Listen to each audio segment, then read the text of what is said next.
அப்பா, காலையில எழுந்து சூரியனை பார்க்கறது எவ்வளோ ஒரு ஆனந்தமா இருக்குது.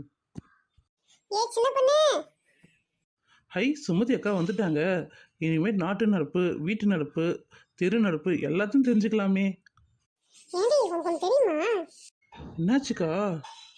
கிட்ட வாடி, உன்கிட்ட கொஞ்சம் ரகசியமா சொல்லணும். சொல்லுக்கா, என்னாச்சு? ஏய், நேற்று நைட்டு ராவோட ராவா எல்லார் வீட்டுக்கும் ஓட்டுக்கு காசு கொடுத்துட்டு போயிட்டாங்களாம். நம்மளுக்கு தான் கொடுக்கவே இல்லை. ஐயோ, நம்மளுக்கு காசு தரலையா? அப்பனா நம்ம ஓட்டே போடக்கூடாது.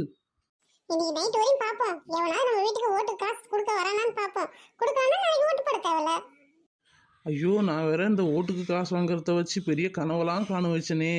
இப்போ திடீர்னு ஒரு பாம்பை தூக்கி போட்ட மாதிரி இருக்குதே. சரி, இன்னைக்கு நைட் வரையும் பார்ப்போம். கொடுக்கலன்னா நாளைக்கு கேட்பாங்கல்ல ஓட்டு போடலனா, அப்போ பேசிக்கிறேன். நீங்க ரெண்டு பேரும் இங்கதான் இருக்கீங்களா? ஏக்கா, நம்ம ஊர் தலைவர்லாம் சரியான ஆளுக்கா. என் வீட தாண்டி பக்கத்து வீட்டுக்காருக்கு போய் கொடுத்துட்டு போறாங்கக்கா. என் வீட்டுக்கு கொடுக்கவே இல்லக்கா. நாளைக்கு நான் ஓட்டு போடவே நான் வரமாட்டேங்க்கா. ஏய், நீ சும்மா இரு பார்வதி. நாளைக்கு பாரு, நம்மளுக்கு இன்னைக்கு நைட்டுக்குள்ள காசு தராங்களாம் பார்ப்போம். இல்லைன்னா நாளைக்கு நம்ம ஓட்டு போறதை கேன்சல் பண்ணிட்டோம். புரியுதா? ஏக்கா, பார்வதி வீட்டு பக்கத்து வீட்டு பொண்ணு மீனா வராக்கா. அவர்கிட்ட கேட்போம் காசு கொடுத்துட்டாங்களா இல்லையான்னு. நீ அடிச்சு கேட்டா கூட உண்மையை சொல்ல மாட்டா, பாக்குறியா? அப்படிப்பட்ட ஆளாவ. சரி, வரவா, எல்லாம் சைலண்டா இருங்க, போட்டு வாங்குவோம். அட சின்ன பொண்ணு பார்வதி, சுமதி அக்கா எல்லாம் இங்கே தான் இருக்கீங்களா? அப்பாடி, உங்க எல்லாரையும் எப்படி தனித்தனியாக பார்க்கறதுன்னு நினச்சேன். ஒட்டு மொத்தமாக இங்கே இருக்கீங்க. ஏன் மீனாக்கா எதுக்கு எங்களை பார்க்கணும்னு நினச்சா?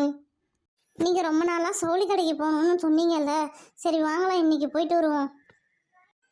அட போ மீனா, என்கிட்ட காசு இல்ல. நாங்களே என்ன பண்றதுன்னு தெரியாத உட்காந்துருக்கோம். நீ வேற இப்பதான் ஜவுளி கடைக்கு கூப்பிடுற.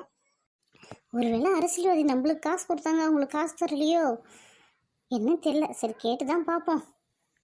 அதுவும் இல்லாத டக்குன்னு வாய விடக்கூடாது. நம்மளுக்கு காசு கொடுத்துட்டாங்கன்னு அப்படியே சொல்லிட்டோம் வச்சுக்கோ, அவ்வளோதான். நம்மளை வச்சு பெரிய போராட்டமே பண்ணுறோம் அவ்வளோ.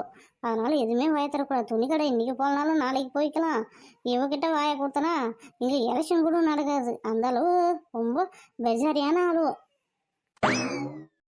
என்ன மீனா, ரொம்ப யோசனையா இருக்க? அதெல்லாம் ஒன்றும் இல்லைக்கா. என் வீட்டுக்கார் வெளிநாட்டிலேருந்து பணம் அனுப்பி விட்டாரா. சரி, அந்த காசு வச்சுக்கிட்டு அப்படியே போய் ஜவுளி கடையில் போய் துணி எடுத்துகிட்டு வரலாம் தான் பார்த்தேன். சரி, நீங்கள் இன்றைக்கி வரலன்னா என்ன, இன்னொரு நாள் போகலாம் போங்க. ஏக்கா, இப்படிலாம் போய் சொல்ற பத்தியா? ஏன் மீனா, அந்த கட்சிக்காரன் நைட்டு உனக்கு இப்போ 1 மணிக்கு பணம் கொடுத்ததா நான் கேள்விப்பட்டேன், உண்மையா? ஐயோ, அதெல்லாம் இல்லைக்கா. எந்த கட்சிக்காரனும் எனக்கு காசே கொடுக்கலக்கா. பத்தியாக்கா, பொய் சொல்றா பத்தியா? பொய் சொல்றா, நல்லா பொய் சொல்றா. இவளை பத்தி தான் எனக்கு தெரியுமே. நீ சும்மா ஒரு பார்வதி, நான் தான் பேசிட்டு இருக்கேன்ல, கம்முன்னு இரு. ஏன் மீனா, உனக்கு தான் ஒரு ஓட்டுக்கும் 5000 காசு கொடுத்ததா நான் கேள்விப்பட்டேன். அது உண்மைதானே? அது வந்து இல்லைக்கா, எனக்கு அங்கே தோசைகள் அடுப்பில் வச்சுட்டு வந்துட்டேன். போய் தோசை ஊற்றணும், இல்லை என் புருஷன் திட்டுவார். நான் போயிட்டு வரேன். மீனா, பொய் சொல்ற நல்லா. உன் புருஷன்காரன் வெளிநாட்டுல தானே இருக்காரு. அதுன்னு உன் வீட்டுக்காருக்கு தோசை ஊத்துறதுக்கு போறேன்னு சொல்ற. நல்லா பொய் சொல்ற. உண்மையை சொல்லு. நான் ஒன்றும் சண்டை போட போறதில்ல, உன்னையும் மாட்டி விட போறதில்ல. உண்மையை சொல்லு. ஆமாக்கா, நைட்டு 1 மணிக்கு ஒருத்தர் வந்து பணம் கொடுத்துட்டு போனாருக்கா ஓட்டு போடுறதுக்கு. அப்படி சொல்லு. சரி, எந்த கட்சிக்காரன்? நம்ம தலைவர் தாங்க எடுத்துட்டு வந்து கொடுத்துட்டு போனாரு. எவ்வளோ கொடுத்துட்டு போனாரு? அக்கா, நீ சொல்ற மாதிரி 5000லாம் கொடுக்கலக்கா, வெறும் 2000 தாங்க கொடுத்தாங்க. எங்க வீட்டுல 3 ஓட்டு மொத்தம், அதனால 6000 கொடுத்துட்டு போனாங்கக்கா. ஐயோ, 6000மா? 6000 வச்சு நான் ஒரு மாசத்துக்கு மல்லி சாமானே வாங்கி போட்டுருவோனே. ஐயோ ஐயோ ஐயோ ஐயோ, தரவே இல்லையே எனக்கு. சரி, இன்னைக்கு வரட்டும், அவன் பேசிக்கிறேன். நீ வேற ஒண்ணுடி. அவன் அவன் காசை எடுத்து தரான், நம்ம கிட்ட இருந்து அடிச்சு பணத்தை திருப்பி நம்மளுக்கே ரிட்டர்ன் கொடுக்குறான். அதுக்கே அவன் செலுத்துக்கிறானோ ஒரு வீடை தள்ளி மற்ற வீட்டுக்கு கொடுக்கறதுக்கு. ஆமாக்கா, உண்மைதான்க்கா. சிலிண்டர் விலை ஏத்துனாங்க, அரிசி விலை ஏத்துனாங்க, பருப்பு விலை ஏத்துனாங்க, எண்ணெய் விலை ஏத்துனாங்க, ஸ்கூல் ஃபீஸை ஏத்துனாங்க. எல்லாத்தையும் ஏத்திட்டு நம்ம கிட்ட இருந்து வாங்குற வரி பணத்தை வச்சு அவங்க சேர்த்து வச்சுட்டு நம்மளுக்கே அப்பப்போ எலெக்ஷன் வரும்போது நம்மளுக்கே ரிட்டர்ன் காசை கொடுத்துட்றாங்கக்கா.